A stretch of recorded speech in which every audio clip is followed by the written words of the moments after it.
Jane Eyre, written by Charlotte Brontë, a woman who teaches the world how to rise.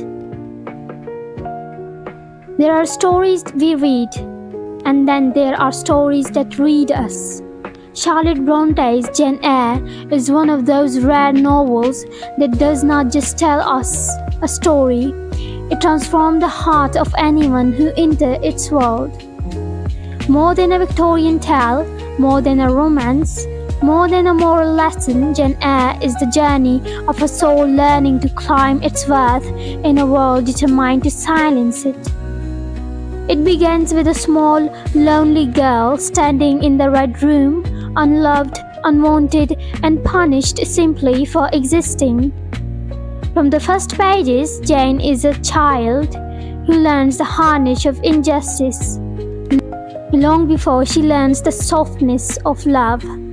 Her world is cold, and every door seems shut, but she refuses to shut down her soul.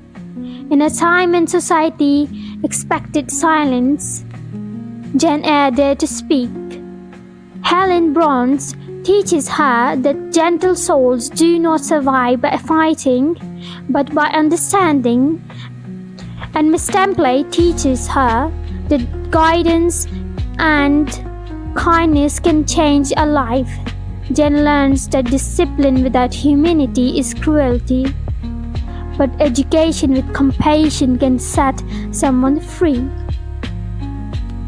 Then comes Thornfield Hall, a place where the ordinary turns extraordinary. Here Jane meets Mr. Roster, a man as haunted as the house itself.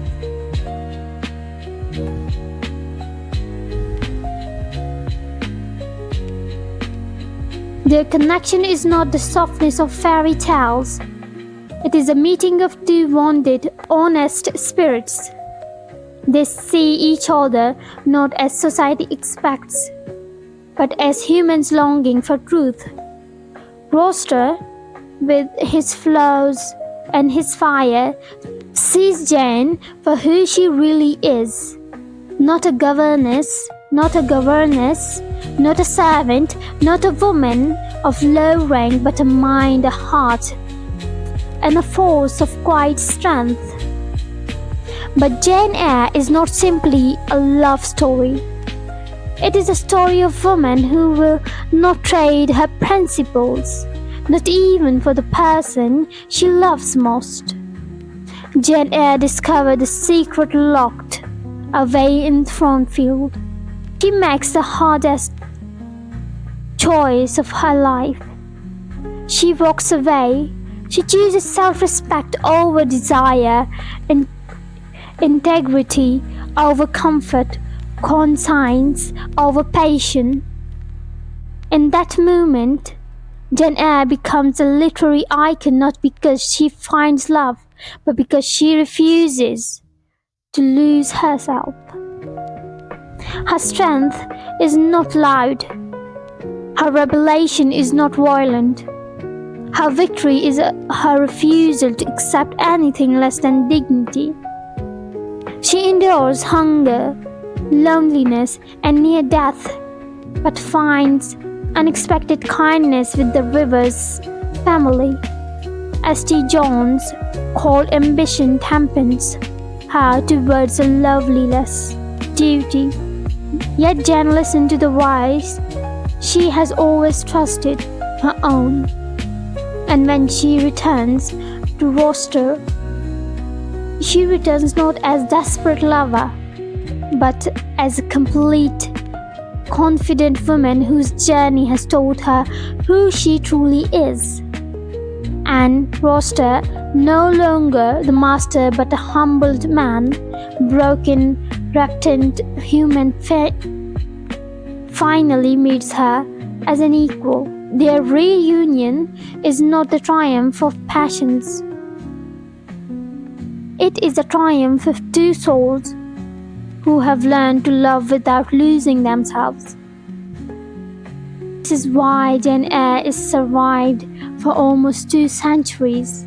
It is not just a book, it is a beacon of strength For anyone who has ever felt small, unheard, or unworthy, Jen teaches us. You can come from nothing and still build everything that matters. You can be mistreated and still refuse to let bitterness shape your heart. Your voice matters even when the world tries to silence it. Love is meaningful only when you do not have to betray yourself to receive it. Jane Eyre is the gorgeous whisper inside all of us saying, I'm not a bird, and no net ensoils me. It is a story for the lonely, the brave, the broken, and the hopeful. A story that reminds us that our worth does not depend on circumstance, it depends on our spirit.